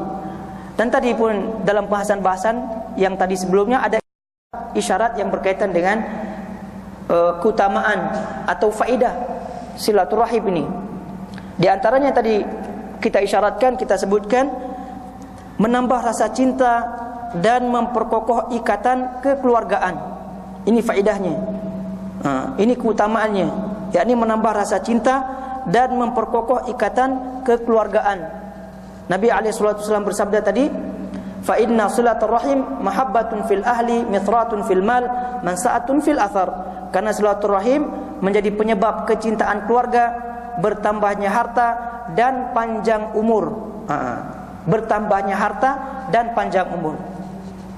Taib. Terus faedah yang kedua, keutamaan yang kedua adalah menambah rezeki dan memperpanjang umur. Di samping hadis yang tadi kita bacakan, ada juga hadis yang lain. Hadis Anas radhiyallahu taala anhu yang diriwayatkan oleh Imam Bukhari dan Imam Muslim. Hadis ini muttafaq alaih. Qala Rasulullah sallallahu alaihi wasallam, man ahabba an yubsata lahu fi rizqihi wa yunsa'alahu fi atharihi falyasil rahimah. Barang siapa yang ingin dimudahkan rezekinya dan dipanjangkan umurnya, maka hendaklah ia menyambung tali silaturahim. Nah, berarti faedahnya, keutamaannya adalah bisa menambah rezeki dan bisa memperpanjang umur. Adapun apa makna hadis ini, nanti insyaallah taala kita akan sebutkan. Terus selanjutnya, silaturahim merupakan sebagian dari konsekuensi iman dan tanda-tandanya. Man kana yu'minu billahi wal yawmil akhir falyasim rahimah. Barang siapa yang beriman kepada Allah dan hari akhir, maka hendaklah ia memuliakan falyasir rahimah, maka hendaknya dia menyambung tali silaturahim. Taib. Kemudian banyak lagi yang lain. dan bisa dilihat di makalah yang ada. Nah, di antaranya secara singkat kita sebutkan, silaturahim menyebabkan adanya hubungan Allah bagi orang yang menyambungnya. Adanya hubungan Allah bagi orang yang menyambungnya. Kemudian silaturahim merupakan salah satu penyebab utama masuk surga dan jauh dari neraka. Penyebab utama masuk surga dan jauh dari neraka. Terus selanjutnya, sesungguhnya silaturahim keutamanya adalah lebih besar daripada memerdekakan budak, lebih besar pahalanya daripada memerdekakan hamba sahaya. Selanjutnya di antara besarnya silaturahim, sedekah terhadap keluarga sendiri tidak seperti sedekah terhadap orang lain. Karena Nabi SAW mengatakan, Inna sadaqah 'alal miskin sadaqatun wa 'ala dzir rahim ithnatan sadaqatun wasilah. Sedekah terhadap orang miskin adalah sedekah, dan terhadap keluarga sendiri mendapat 2 pahala, sedekah dan silaturahim. Itu jelas bahwasanya sedekah terhadap keluarga berlipat ganda daripada sedekah di luar keluarga. Kemudian dalam hadis lain termasuk faedahnya, keutamanya adalah hadis diriwayatkan oleh diriwayatkan oleh Abdullah bin Imam Ahmad. Kemudian hadis ini disahihkan oleh Syekh Ahmad Syakir rahimahullah taala. Nabi alaihi wasallam bersabda, barang siapa yang ingin dipanjangkan umurnya, diluaskan rezekinya, dan terhindar dari kematian yang buruk, maka hendaklah ia bertakwa kepada Allah dan menyambung silaturahim. Ini mencegah su'ul khatimah. Ini termasuk faedahnya, keutamaannya. Ini mencegah su'ul khatimah, yaitu kematian yang buruk. Taib. Tadi kita sebutkan hadis Nabi alaihi salatu wasallam berkaitan dengan barang siapa yang ingin diperpanjang umurnya, ditambah rezekinya, maka sambunglah silaturahim. Dan hadis ini hadis sahih. Apa maksud daripada tambahan umur dan tambahan rezeki dalam hadis tersebut? Imam Nawawi rahimahullahu taala dalam mensyarah hadis tersebut, kata beliau rahimahullahu taala, tentang hadis ini ada pertanyaan yang masyhur, yaitu bahwa ajal dan rezeki, ajal, umur, kematian, umur, ajal dan rezeki telah ditentukan, tidak bisa bertambah dan tidak bisa berkurang. Ini sudah jelas, dia kita ketahui. Nah, ada pertanyaan semacam ini, kata beliau rahimahullahu taala.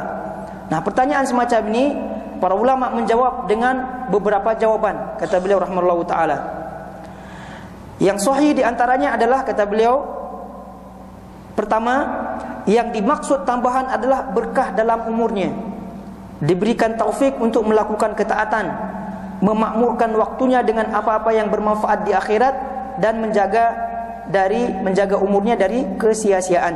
Itu yang pertama. Yakni seolah-olah makna yang pertama ini, tambahan umur di sini bukan hakikat, tapi maknanya adalah keberkahan. Berkah umur dengan menjalankan ketaatan, berkah rezeki, gitu maksudnya. Ini pendapat yang pertama. Habis itu yang kedua, pendapat yang kedua dari jawaban para ulama yang disebutkan oleh Imam Nawawi rahimahullahu taala dalam syarah Sahih Muslimnya, kata beliau rahimahullahu taala, yang demikian itu ditinjau dari apa yang nampak bagi malaikat di Lauhil Mahfuz dan lainnya. Maka nampak bagi mereka di Lauhil Mahfuz bahwa umur fulan 60 tahun misalnya. Umur fulan 60 tahun kecuali dia sambung silaturahim. Maka jika dia sambung silaturahim akan ditambah baginya 40 tahun. Ini dalam pengetahuan malaikat. Baik. Dan Allah Maha tahu apa yang akan terjadi baginya. Dan inilah makna firman Allah Subhanahu wa taala, kata beliau, yamhullahu ma yasha wa yathbit wa indahu ummul kitab. Allah menghapuskan apa yang Dia kehendaki dan menetapkan apa yang Dia kehendaki. Allah menghapuskan apa yang Dia kehendaki dan menetapkan apa yang Dia kehendaki. Dan di sisinya lah terdapat ummul kitab, yakni Lauhil Mahfuz. Surah Ar-Ra'd ayat 39. Dalam makna ayat ini berkaitan dengan ilmu Allah dan apa yang telah ditakdirkan sebelumnya, maka tidak ada tambahan, dan bahkan yang demikian itu mustahil. Ya, ini dalam Lauhil Mahfuz maksudnya, apa yang dah tertulis di Lauhil Mahfuz. Itu memang tidak bisa berkurang. Yang bisa berkurang dan bertambah, ini ada, ya, ini catatan yang ada di malaikat. Ini catatan yang ada di malaikat. Misalnya catatan malaikat menyebutkan tadi 60 tahun. Tapi orang ini menyambung silaturahim, habis itu Allah sebutkan ditambah 40 tahun. Maka ini tambahan dan kurang ini secara hakikat ada pada catatan malaikat. Tapi kalau secara yakni secara asalnya yang di Lauhil Mahfuz, maka malaikat tidak tahu. Jadi yang tidak ditahu oleh malaikat ini memang tidak bisa berkurang, tidak bisa bertambah, dan bahkan mustahil. Kata Al-Imam Nawawi rahimahullahu taala, inilah yang dimaksudkan oleh hadis tersebut. Kata beliau, inilah yang dimaksudkan oleh hadis tersebut. Kemudian pendapat yang ketiga, yakni jawaban yang ketiga. Kata beliau rahimahullahu taala, maksudnya adalah kekalnya kenangan indah, kenangan baik, ya, setelah meninggal. Nih, pendapat yang selanjutnya, maksudnya adalah kekalnya, tetap tinggalnya kenangan yang baik walaupun dia sudah meninggal, seakan-akan belum meninggal. Kata beliau rahimahullahu taala, pendapat ini dinukilkan oleh Al-Qadhi Iyad maksudnya, tapi pendapat ini lemah atau batil. Kata beliau rahimahullahu taala dalam syarah Sahih Muslim, mensyarah hadis ini. Kata beliau pendapat yang ketiga ini lemah atau batil. Di dalam Majmu' Fatwa Syekhul Islam Ibnu Taimiyah rahimahullahu taala pun menjawab pertanyaan ini. Kata beliau rahimahullahu taala menjawab makna tambahan umur dan tambahan rezeki dalam hadis yang tadi adalah makna sebenarnya. Makna sebenarnya yang kata beliau, bukan berkah, bukan juga kenangan indah, tapi makna adalah makna sebenarnya. Allah menambah umur hambanya dan menambah rezekinya, dan tidak ada masalah dalam masalah ini. Tidak ada masalah dan tidak bertentangan maksudnya dengan nas-nas yang ada yang mengatakan bahwasanya ajal itu sudah ditentukan, rezeki itu sudah ditentukan. Alasannya yang demikian, kata beliau rahimahullahu taala, karena ajal dan rezeki ada dua macam. Karena ajal dan rezeki ada dua macam. Yang pertama, ada ajal mutlak. Ada ajal mutlak, yakni ajal yang umum. Dan ini ajal yang jenis ini, ajal mutlak ini hanya Allah yang tahu, yakni sudah ditulis di Lauhil Mahfuz. Dan tadi disebutkan dalam ayat wa indahu ummul kitab, dan di sisinya lah terdapat ummul kitab, yakni di Lauhil Mahfuz. Maka ini adalah ajal mutlak dan rezeki yang mutlak, ajal mutlak. Dan ini sekali lagi hanya Allah yang tahu. Kedua, jenis ajal yang kedua adalah ajal muqayyad, yang terikat. Jadi yang terikat nih, yang tadi kita sebutkan, yang diketahui oleh malaikat. Jadi sekali lagi, ajal maupun rezeki ada dua macam. Ajal dan rezeki yang mutlak, yaitu hanya Allah Subhanahu wa taala yang tahu, yang telah ditulis di Lauhil Mahfuz. Kemudian ajal dan rezeki yang muqayyad, yakni yang diikat, yang terikat. Jadi apa yang dimaksudkan di situ, yang disebutkan, yang dimaksudkan adalah, kata beliau rahimahullahu taala, maka ajal adapun yang kedua yang telah Allah tulis, maksudnya yang kedua ajal muqayyad adalah, kata beliau rahimahullahu taala, yang Allah telah tulis dan dia memberitahukannya kepada malaikat. Ini ajal yang kedua, yakni ajal muqayyad yang terikat. Maksudnya apa? Ajal yang Allah telah tulis dan dia memberitahukannya kepada malaikat. Maka jenis ajal semacam ini bisa berubah, bisa berkurang sesuai dengan sebab. Nyambung tidak nih? Jadi itu maksudnya. Jadi kalau balik kepada asal memang tidak bisa berubah gitu. Tapi yang berubah di sini apa? Yang muqayyad, yang terikat, yang ada di catatan malaikat. Nah, ini bisa berubah. Dan Allah Subhanahu wa taala tadi sebutkan, yamhullahu ma yasha wa yuthbit. Allah berkehendak untuk menghapus, Allah juga sekehendaknya untuk menetapkan. Nah, yang ditetapkan ini adalah ajal yang dihapus maupun yang ditetapkan ini adalah ajal muqayyad, sebagaimana disebutkan oleh Syekhul Islam rahimahullahu taala dalam Majmu' Fatwanya. Baik. Itu yang berkaitan dengan silaturahim atau silaturahmi berkaitan dengan tadi maknanya, kemudian keutamaannya, kemudian penjelasan-penjelasan berkaitan dengannya. Nah, sekarang berkaitan dengan memutuskan silaturahim yang disebut dengan qati'atur rahim. Silaturahim lawannya adalah qati'atur rahim. Lawannya adalah qati'atur rahim, memutuskan silaturahim.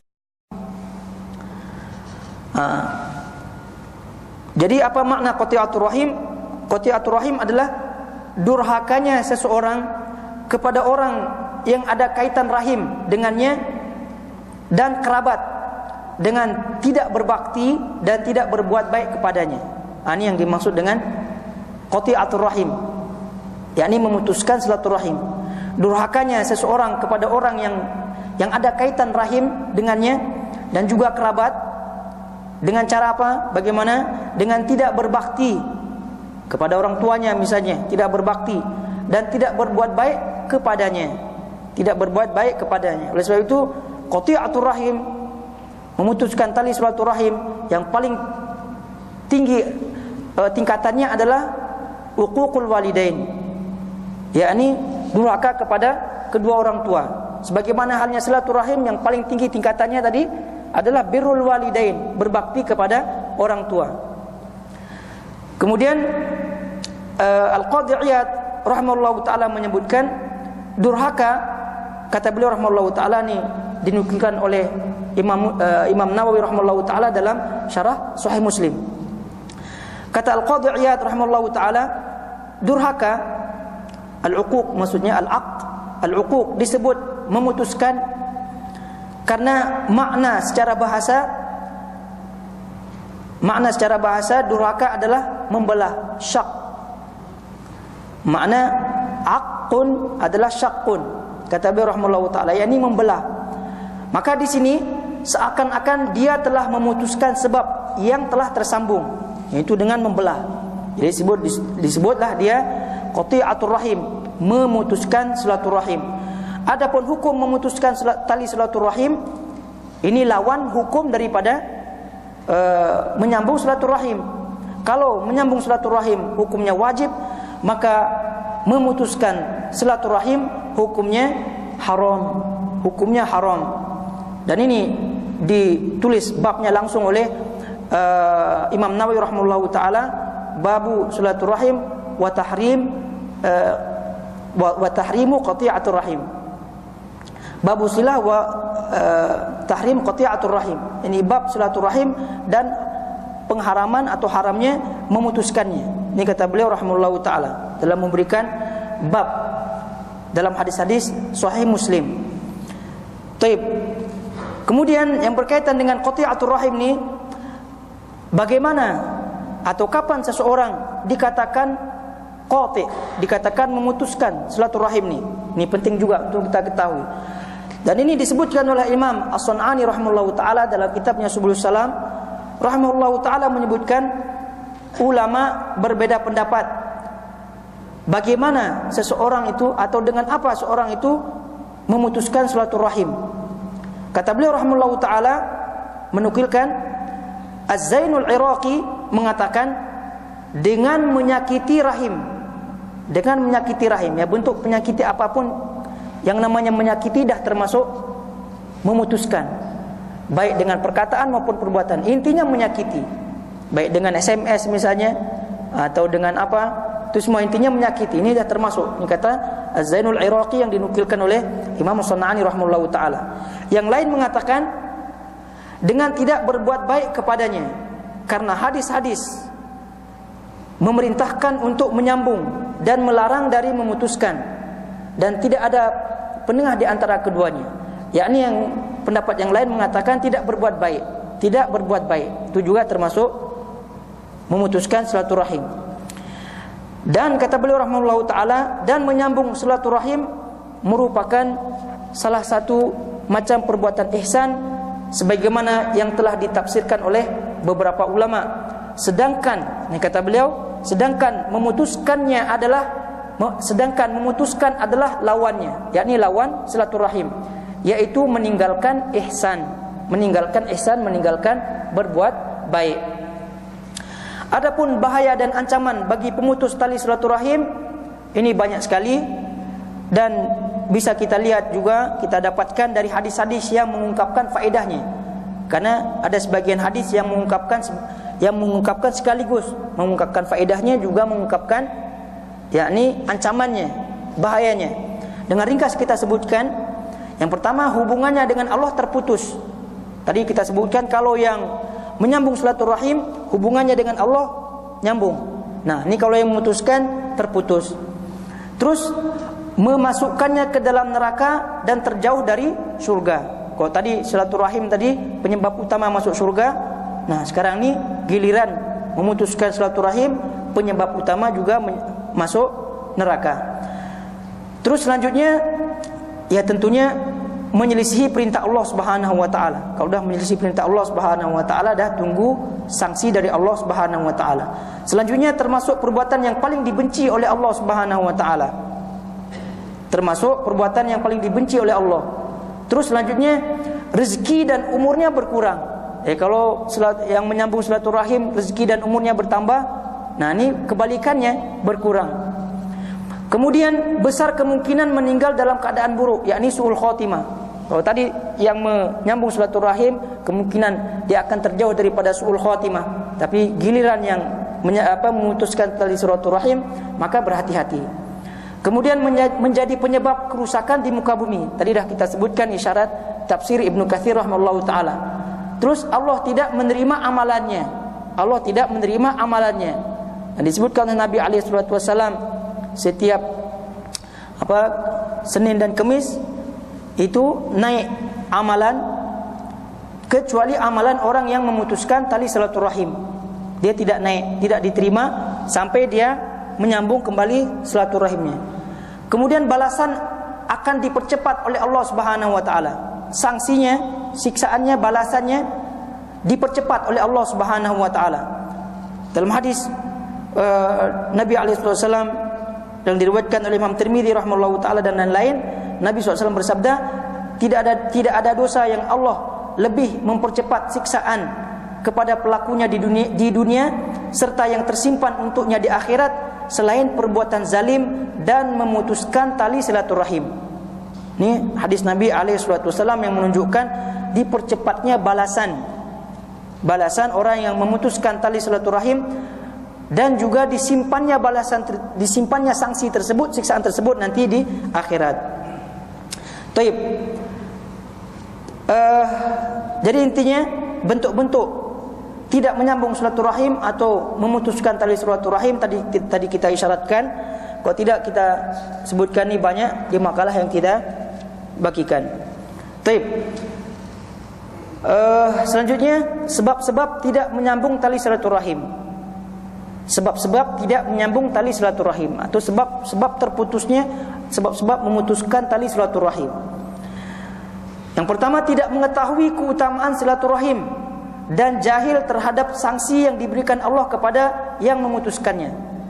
Mungkin orang tu jahil, sebab itu pentingnya menuntut ilmu, pentingnya membaca, gitu. Jadi kalau tidak tahu pahalanya, faedahnya, tidak tahu bahayanya, dia pun meremehkan. Jadi terputuslah dengan tidak segan dia memutuskan tali silaturahimnya. Selanjutnya lemah agamanya sehingga merasa tidak memerlukan pahala silaturahim dan tidak menghiraukan siksa bagi pemutusnya. Agamanya lemah.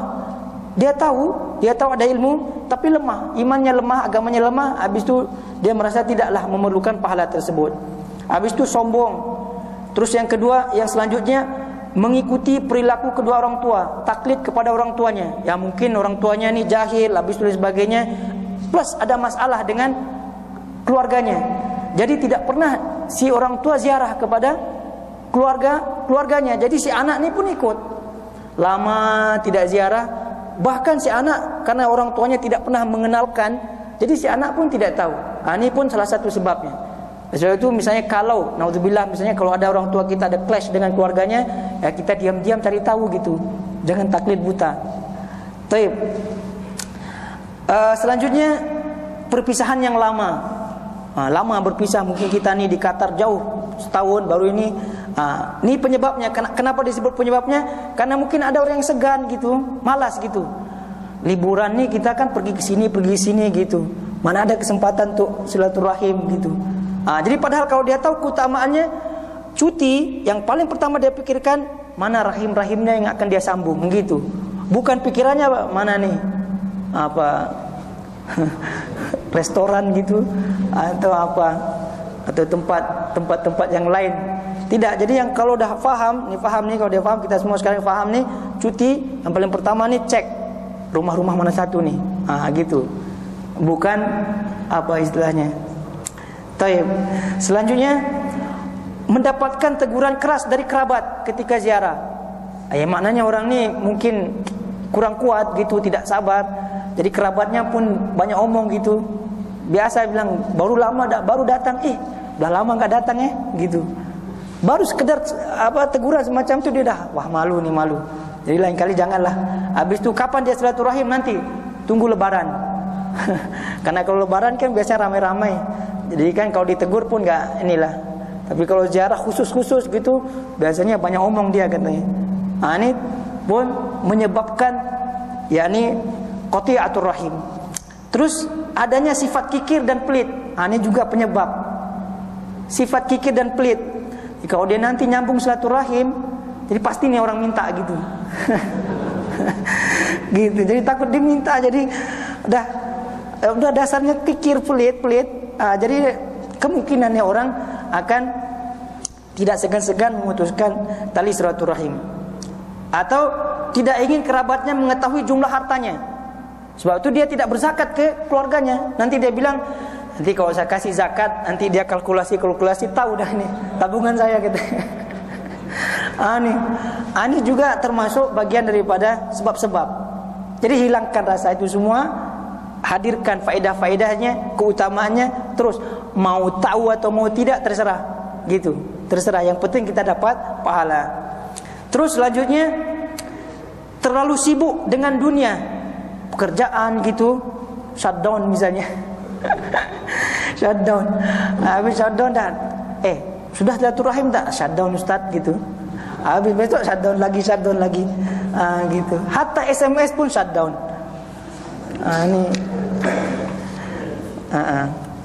Terus selanjutnya, ini penting, banyak kita sebutkan. Saya tulis di sini ada 15. Sebab itu penting jadi kita sebutkan. Yang ke-10 yang selanjutnya adalah malu yang tercela. Ini juga ada juga. Sebab ini kita rasakan. Sebab itu kita sebutkan. Malu. Habis kenapa udah silaturahim belum? Udah ziarah belum? Ke siapa gitu kerabatnya? Belum. Kenapa? Ada fulan di situ, malu gitu. Malu dengan pamannya gitu, sebab nanti ditanya gitu. Ditanya misalnya kalau di Qatar udah berapa lama di Qatar, udah bisa bahasa Arab belum gitu. Nanti malu. Jadi nanti dah pending, jadi dah putus. Nah, selanjutnya jauh jarak antara tempat tinggalnya dengan rahimnya. Ini juga bagian malas gitu, jadi pending. Terus selanjutnya melupakan kerabat dan tidak mengundangnya.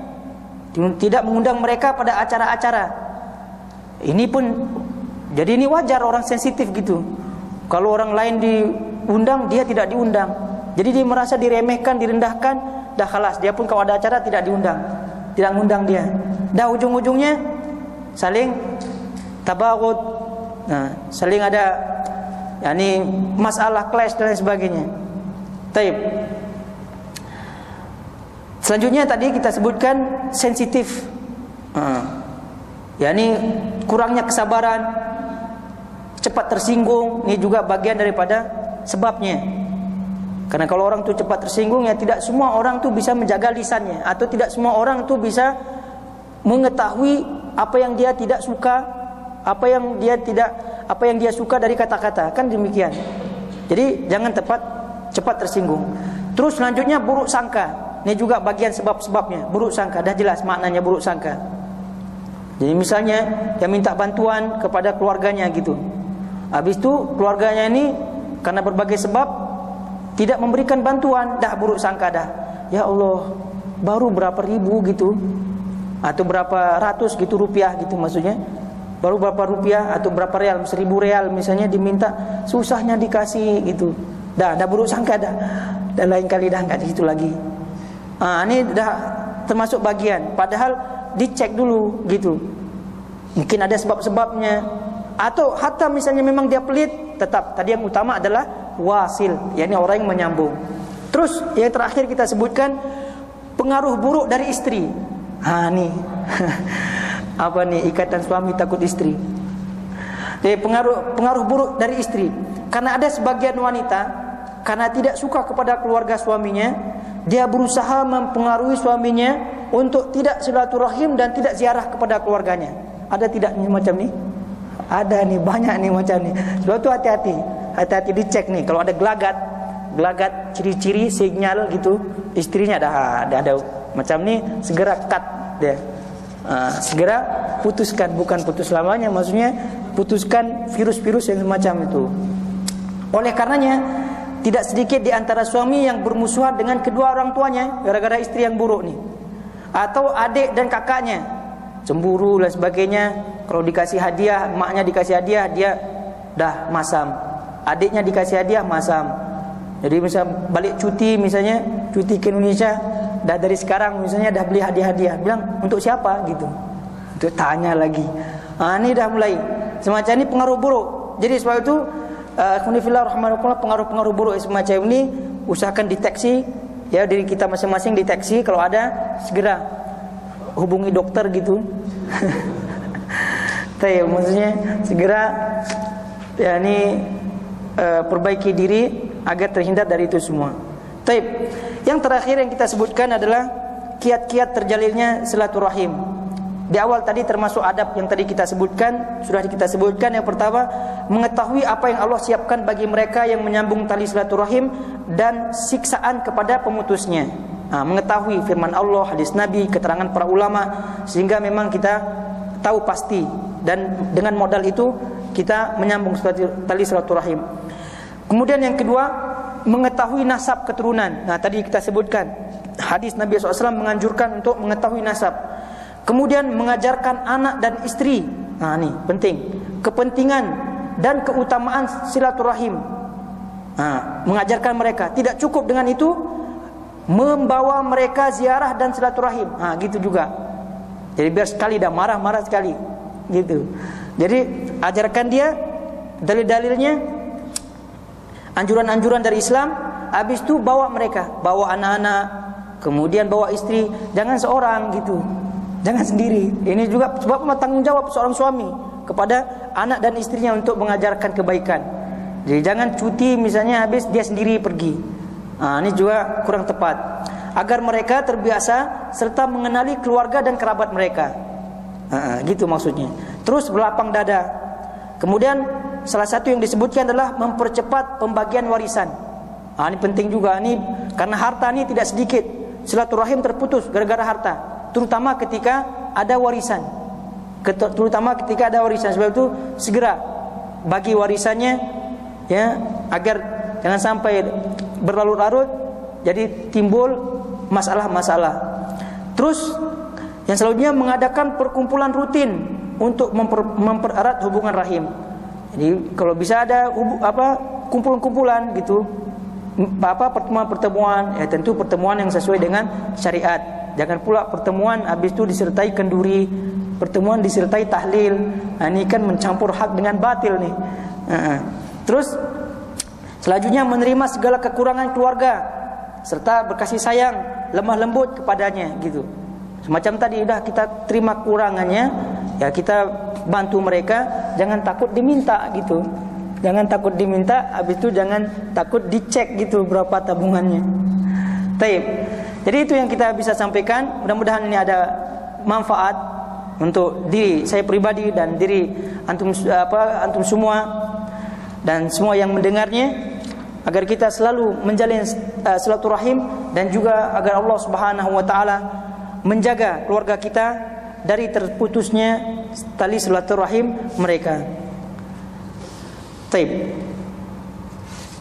Ada pertanyaan apa tidak? Kalau fenomena kirim salam itu gimana? Memang dicontohkan oleh Rasulullah kirim salam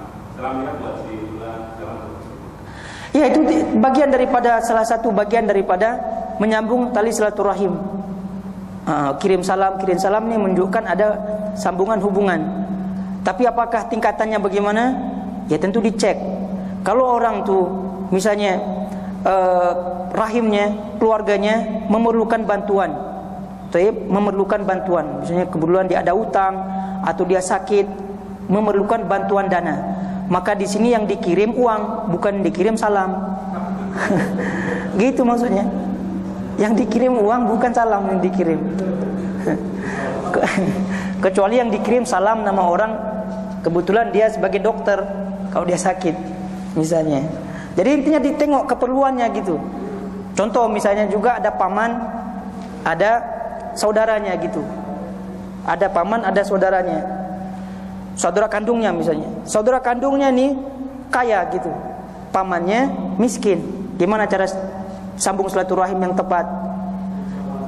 Jadi kalau yang yang kaya nih mungkin ya cukup dengan salam gitu. Atau cukup dengan misalnya surat SMS dan sebagainya. Tapi kalau paman walaupun agak jauh kerabatnya daripada saudara kandung misalnya, tapi karena dia memerlukan, cara menyambung silaturahim kepada paman yang memerlukan nih adalah memberikan dia apa yang dia perlukan, dan seterusnya dan seterusnya. Sekali lagi, sebab itu kita sebutkan tadi orang tua ini adalah yang paling depan untuk kita perhatikan. Sebab itu orang tua ini tidak cukup dengan salam. Ini ada pertanyaan, Ustaz, salah satu hak seorang muslim adalah dipenuhi undangannya. Undangan seperti apa yang wajib dipenuhi? Apakah undangan kumpul makan-makan, bukan walimah pernikahan, termasuk undangan yang wajib dipenuhi? Jadi yang disebutkan oleh para ulama, yang disebutkan oleh salah satunya yang disebutkan oleh Syekh Shalih Fauzan rahimahullahu taala, adalah yang wajib di sini adalah menghadiri walimah al-urs, walimah pernikahan. Itu yang wajib dipenuhi, dan bagian daripada hak-hak muslim dengan muslim yang lainnya, atau dengan istilah Al-Imam Al-Qurtubi tadi adalah rahim yang umum. Maka ini wajib pada walimatul urs.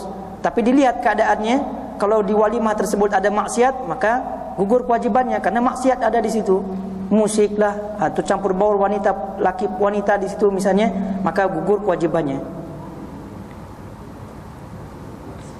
Jika ada kerabat yang masih gemar melakukan amalan bid'ah tapi selalu menolak untuk dinasihati, mana yang lebih utama, menegakkan sunnah atau menjaga silaturahim? Apakah jika kerabat tersebut termasuk dalam rahim? Apalagi jika kerabat tersebut termasuk dalam rahim? Dan tadi dah kita sebutkan penjelasan tadi yang kita sebutkan. Ibnu Abi Jamrah tadi menyebutkan, sebab itu tadi kita sebutkan cara-cara bersilaturahim. Banyak tadi kita sebutkan. Jadi tidak hanya ziarah. Jadi jangan pikiran silaturahim ziarah saja gitu. Jadi silaturahim lebih luas daripada ziarah. Ziarah salah satu bentuk silaturahim gitu. Jadi tadi membantu, habis itu berbuat baik walaupun tidak ziarah, itu termasuk silaturahim. Nah, kalau ada kerabat yang gemar melakukan maksiat, kemudian bidah, tadi dah kita sebutkan. Ya mungkin ziarah tidak, tapi tetap nasihat berlangsung, kemudian juga SMS berlangsung gitu. Sebab itu penting kalau sekarang nih, termasuk kiat-kiatnya di zaman modern nih, untuk menyambung silaturahim nih, grup WhatsApp misalnya, grup keluarga apa gitu. Itu penting. Dari situ misalnya kita ambil kasih nasihat dan lain sebagainya. Jadi bukan berarti sekali lagi yang penanya ini mungkin kurang faham, dengan menasihati dia telah menyambung silaturahim gitu. Jadi mana yang lebih utama, menegakkan sunnah atau menjaga silaturahim? Ini dengan dia menasihati, dengan dia menegakkan sunnah, dengan terus dia berusaha menegur, menasihati, maka dia secara tidak langsung dia telah menghubungkan silaturahim. Dia telah bersilaturahim.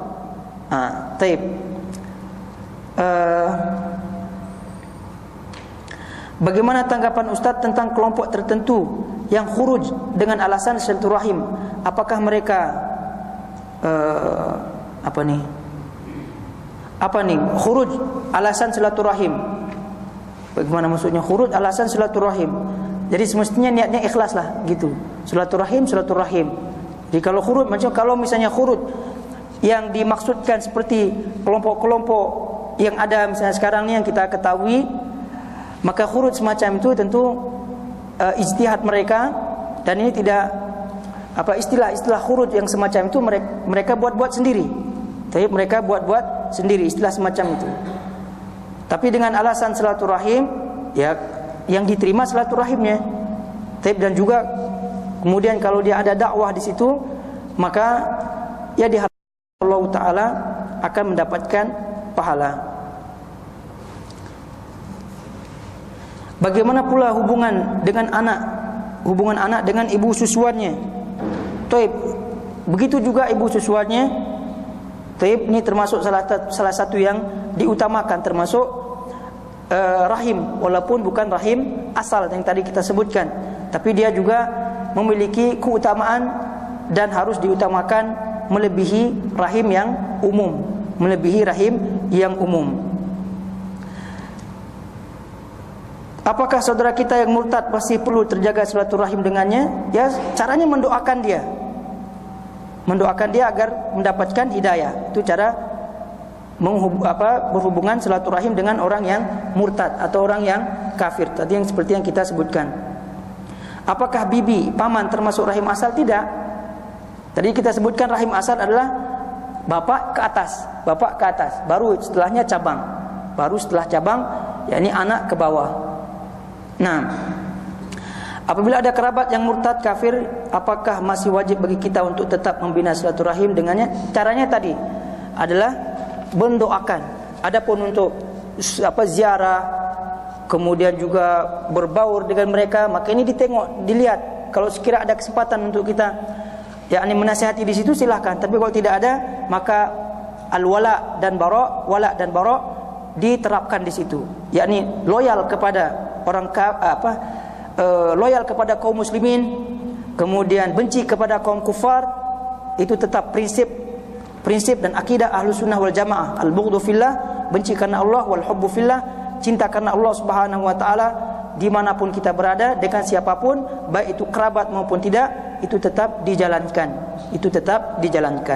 Tapi ayolah ikhwah rahimakumullah, kita berdoa kepada Allah Subhanahu wa taala agar kita diberikan taufik oleh Allah Subhanahu wa taala untuk selalu berada di atas sunnahnya, menjalankan sunnah-sunnah Nabi SAW sampai akhir hayat kita, dan ditutup hayat kita dengan penutup yang baik, husnul khatimah, kita, keluarga kita dan seluruh kaum muslimin. Subhanakallahumma bihamdik, asyhadu an la ilaha illa anta, astaghfiruka wa atubu ilaik. Wassalamualaikum warahmatullahi wabarakatuh.